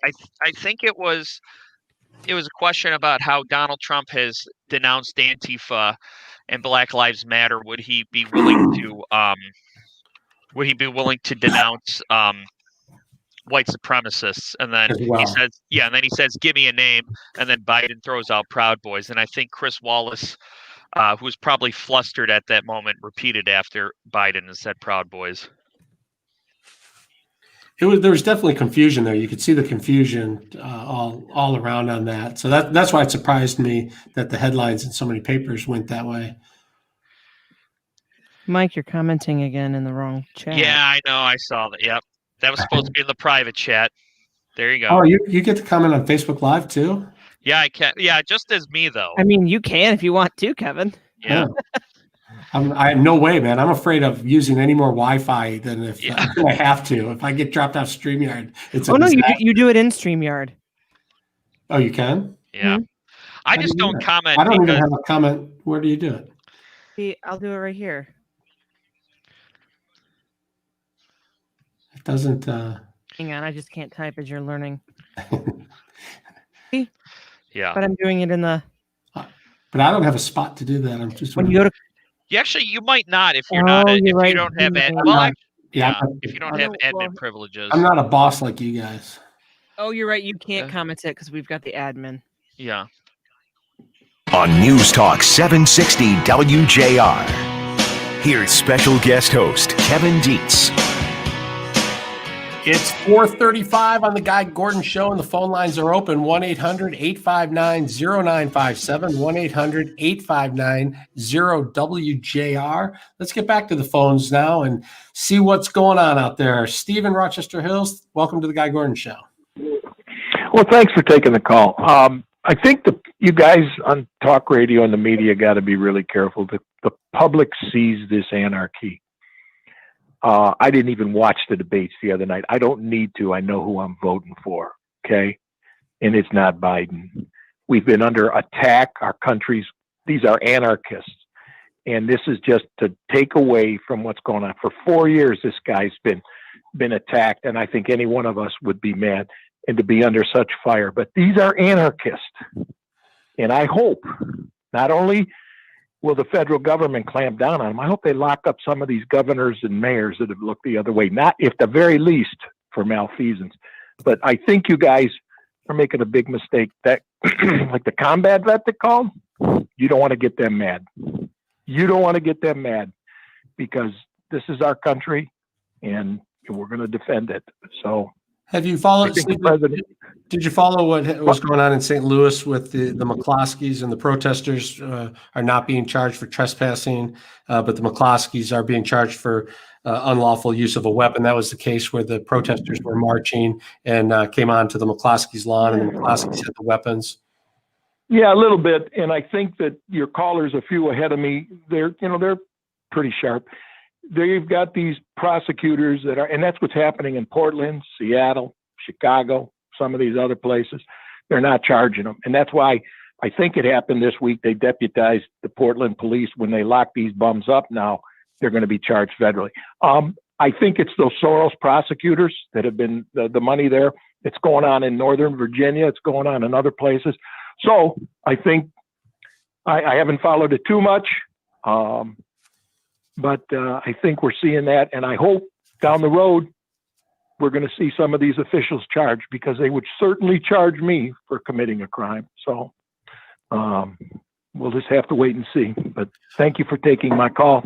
Oh, thank you. I appreciate it very much. Thanks, Steve. Let's check in with Diane in Ohio. Diane, thanks for calling the Guy Gordon Show. Hello? Yeah. Hi, Diane. Welcome to the show. Can you hear me? I can hear you. Okay. All right. Well, it's ironic because just what that gentleman said before me, I wanted to say too about that. George Soros, he's got things across this United States. If anybody wants to read about that, he's trying to implode this wonderful country. And those gentlemen that you were talking about, I didn't know they had that name. What were they? Proud what Boy. was the name? Proud Boy. Right. Those guys are normal, everyday gentlemen that are trying. There's the kind of guys that go to war and they stand up for America.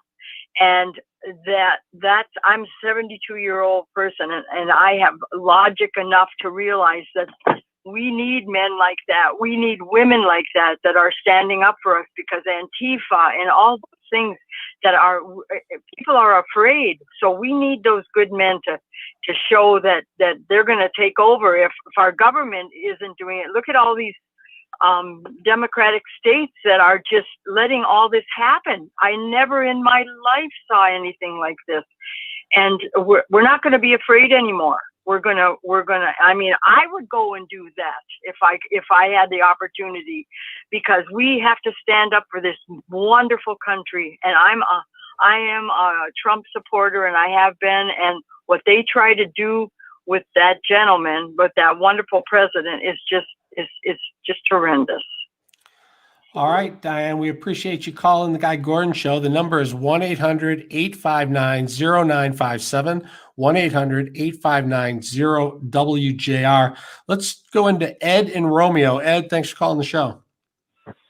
Hey, Kevin, you picked a hot topic there with the Proud Boys and that.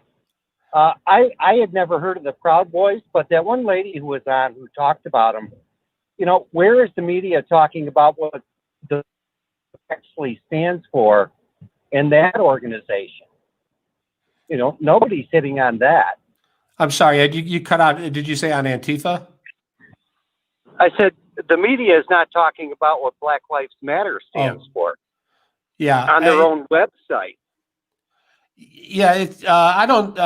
This particular. I mean, we had the reporter on from Fox who was looking into the Proud Boys on her assignment, and she gave a lot of good background about them. I don't know that she had any opinion on them at all. She did mention, that the Southern Poverty Law Group and the Anti-Defamation League considers them a hate group, but I think she was speaking factually. I think there's been reports on organizers of Black Lives Matter. It doesn't seem like it's as out there as much in the media, and that's one of the biggest problems with the media is the messages. You have to go find a channel to get the messages to find out what's really going on. It seems like you'd have to watch 4 or 5 different shows, news shows or cable shows, to get the whole story and try and find out for yourself. They don't make it easy. No, they don't, and that's the truth. They only tell one side, like they do with the President Trump. They only tell one side of the story on some channels. Yeah. But when I hear about the Proud Boys, it sounds like they're just all American conservatives who love the country, is what it sounds like. It's going to be interesting to see. We're going to hear a lot more about them. Believe me, they believe in a lot of the things that the president has been talking about. We know that there was a little bit of violence in Kalamazoo, but we had a caller today that said that people were hitting them and they were defending themselves, and that's why there weren't any choices. You might welcome a lot more coverage about the Proud Boys if we get to hear more from them and they have opinions that match yours. But it's too early for me to make any kind of really decision about them. I just don't know enough about them. I have investigated over the years hate groups, and there are hate groups out there. I can't say that these are or aren't just because the Southern Poverty Law Center says they are. But we appreciate your call, Ed, and we're taking more calls right after the break. The number is 1-800-859-0957, 1-800-859-0WJR. Right now, let's check traffic with Michael Stetz.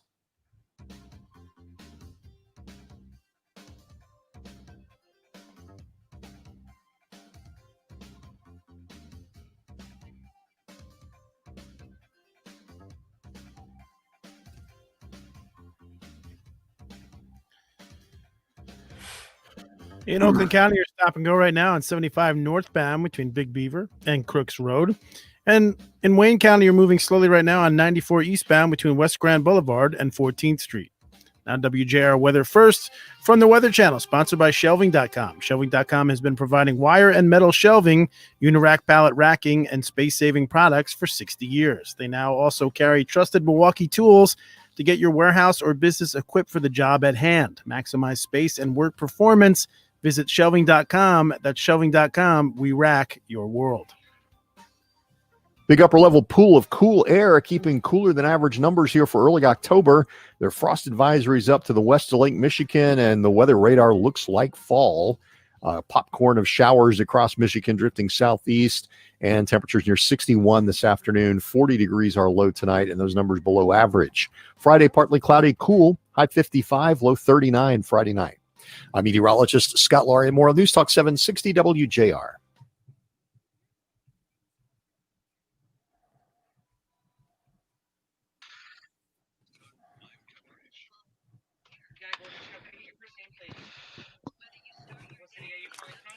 Mark, thanks. We love that you watch. Mark did have a good question. Correct me if I'm wrong. What was Chris Wallace's position in this mess of a debate? I think he just wanted the candidates to let him ask a question. I guess that'd be my guess. Did he make any comment after? I don't know if he did or didn't. He did. I forgot. I'll see if I can Google it real quick. Yeah, he said he was sad with the way it happened because he felt like it could have been a more useful exercise than it ended up being, and he feels like the American public wasn't. I'm paraphrasing here, but he felt like the American public wasn't served by that debate. So A terrible missed opportunity, he called it.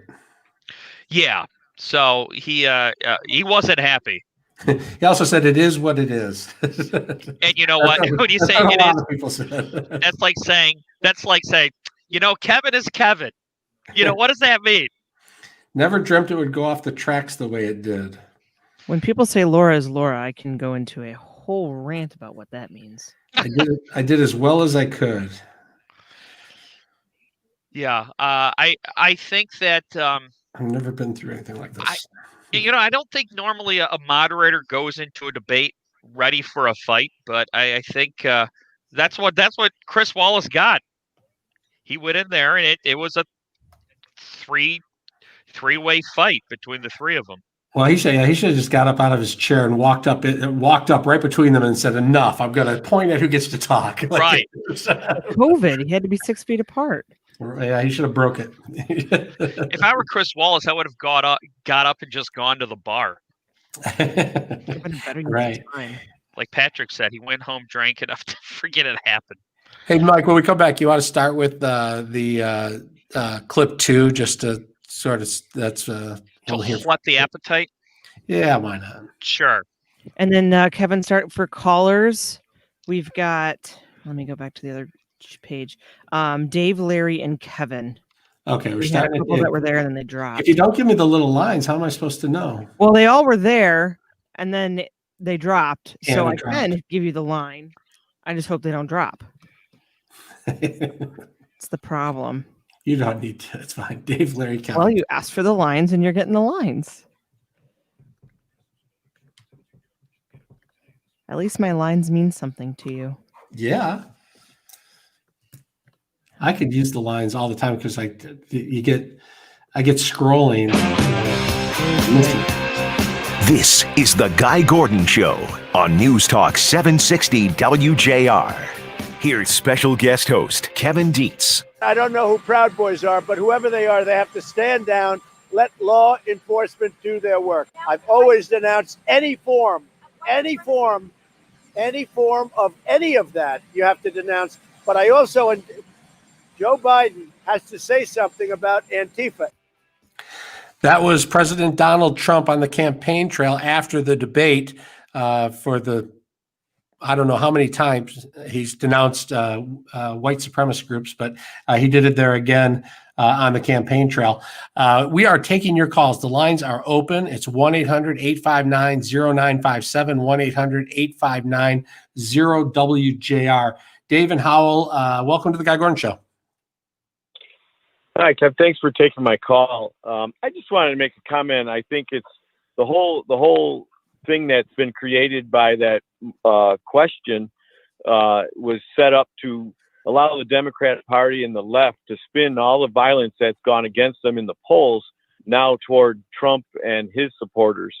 And it's just a terrible thing, in my opinion, to trap the guy with a question like that and then have everybody spin it to like he somehow and his supporters are causing all the violence that's been going on in the last 6 months, now spinning it to Trump. It seemed weird at the debate to me that question came up from Chris Wallace, honestly, because Trump has denounced hate groups in the past. It wasn't like he has never done it or refused to do it, and Chris Wallace wanted him to do it. And at the same time, he never asked Joe Biden to denounce hate groups on the left. And so it's sort of, and maybe he was going to, I don't know, but the thing went off the rails. But it was a little odd. And then it did give everybody the ability to pick their own headline from the debates. And a lot of the media picked the headline that Donald Trump refused or sidestepped, I guess what is the word they used, to denounce white supremacy groups. And the way I heard it and I guess people can hear the same thing differently, but I thought Trump was a little confused by the question, was trying to figure out what group exactly he was talking about, and then went on to say that from what his eyes were showing him, it was the problem of violence in America, which was the topic they were on, was coming from the left, not the right. And so it was not the best moment in the debate for the media, but it is interesting to see what the media does with a piece of information and how I guess spin it is a fair word, because well, the person that's not following the whole thing and the coverage has been very slight on the violence. So and now all of a sudden the violence in that person's mind is now Trump's problem. And, so that's a very disappointing part about how he gets trapped in this whole situation, where he has denounced every form of violence and he has had nothing to do with the violence in these cities. And now it's front and center, his fault, and all because of him. And honestly, a lot of the country does not pay any attention to the presidential race until the first debate. It's really a time when people who are busy doing other things check in for the first time, and then this is the headline coming out of the debate. It would be very confusing for a lot of people. Dave, I appreciate you calling the show. Thank you for calling the Guy Gordon Show. Let's check in with Larry in Heartland. Larry, welcome to the Guy Gordon Show. Well, thank you, sir. How are you doing today? I'm doing well, thanks. I just texted a video to you at this number. I hope you can get it there. Now, the video, the reason I texted it to you is there's a lot of misinformation about the Proud Boys. I learned the hard way about them. I don't know. Well, let me put it this way. I'm Livingston County Chairman for Mike Detmer for Congress, and there was a lot of fake news that came out about Mike Detmer. And one of them, some guy showed up at the lockdown protest, which we called Operation Gridlock. Okay, I was in charge of a parking lot, and we were expecting 20 cars, and I got 150. And this one vehicle showed up, said Proud Boys on it. And some guy got out of his car and photobomb, jumped in a picture with Mike Detmer. And the liberal media picked it up and ran with it, that white supremacists. Mike Detmer was with white supremacists or something. There was an OK sign that was flashed, and they tried to make it like that's some super secret hand gesture for white supremacy. All right. In the video that I sent you, that I texted you, the leader of the Proud Boys is being interviewed by CNN. And you'll see that he is a black man. I believe he's half African American, and I believe he says Cuban. The leader of the Proud Boys here in Michigan is an African American gentleman. I've never met any of these folks, but I had to do some research because we had to defend. We had to look into what we were being accused of. And I spent 24 hours solid behind a computer digging up everything I could about the what I call the socialist progressive line communists, what is it again? The Southern Poverty Law Center, right. Which has been sued. They've been sued several times for their slander and libel. They are not a non-biased organization. They're run by liberals, and they're really nothing other than propaganda spewers. Pretty much. I mean, they list Catholic nuns as a hate group. So what did you find out about the Proud Boys? In a sentence. I found out that they are basically, they love the country. They oppose hate groups.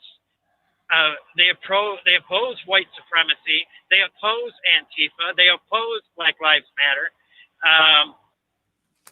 I don't know if you want to call them a militia group. I don't know if that's a strong word.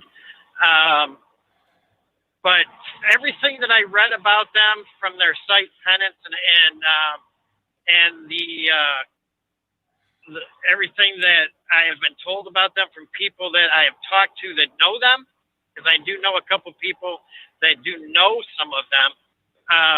They are nothing like the liberal media spins and nothing like the SPLC has accused them of.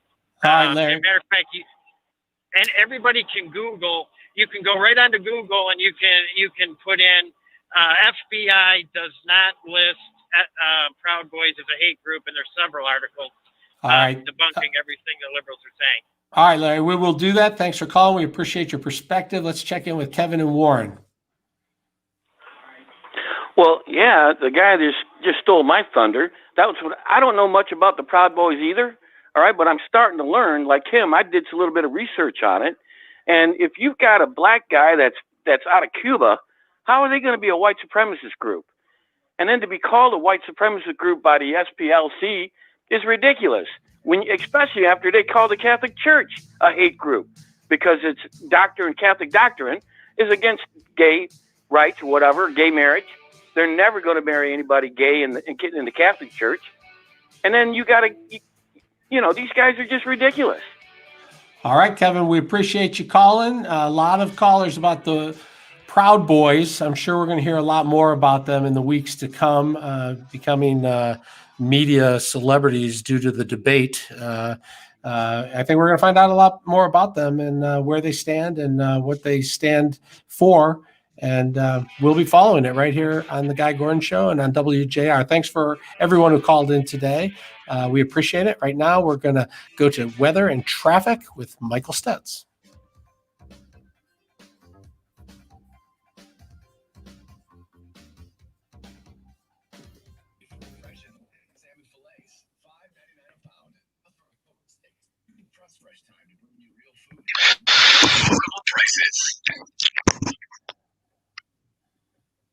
Hello, there we go.